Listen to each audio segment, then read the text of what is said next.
l'Afrique est mal partie, comme le disait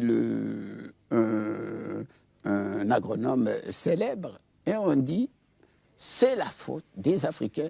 Vous voyez ces gens-là, c'est des sauvages, ils n'ont pas de civilisation. Il y a des choses qui dépendent de nous, il y a des choses qui ne dépendent pas de nous. Tout d'abord, on a détruit nos civilisations. Je vous rappelle que la première civilisation humaine, la première civilisation historique, avec la première écriture, est née en Afrique, en Haute-Égypte, dans une Égypte qui était noire. Car au livre 2 de ces histoires, Hérodote, le père de l'histoire, écrit que les Égyptiens ont la peau noire et les cheveux crépus. Eisigar melanchoes kai olutriques. Et aujourd'hui encore, vous savez très bien, aujourd'hui, ce n'est pas la couleur de la peau ou la forme du crâne qui indique la race, c'est le tableau numérique des groupes sanguins.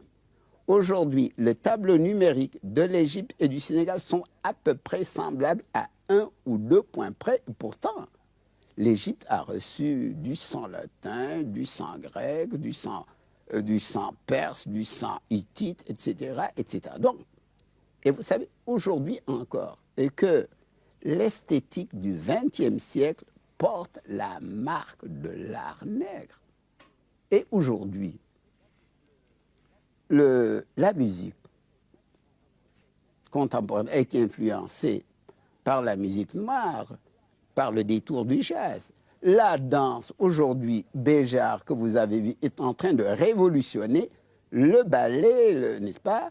Béjart, c'est le fils de Gaston Berger, le fondateur de la prospective, était un métis franco-sénégalais. Donc, on ne peut pas dire que nous n'avons rien apporté à la civilisation de l'universel, mais ce qui nous a ruiné, ce qui a ruiné notre culture, c'est la traite des nègres, qui a duré 3 siècles et demi. Les spécialistes ont calculé qu'en 3 siècles et demi, 20 millions de Noirs ont été déportés aux Amériques.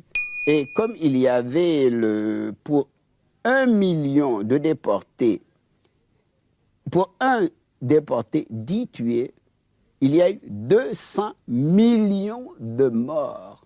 C'est le plus grand génocide de l'histoire. Donc voilà, n'est-ce pas, notre handicap au départ. Mais seulement, nous sommes pour le métissage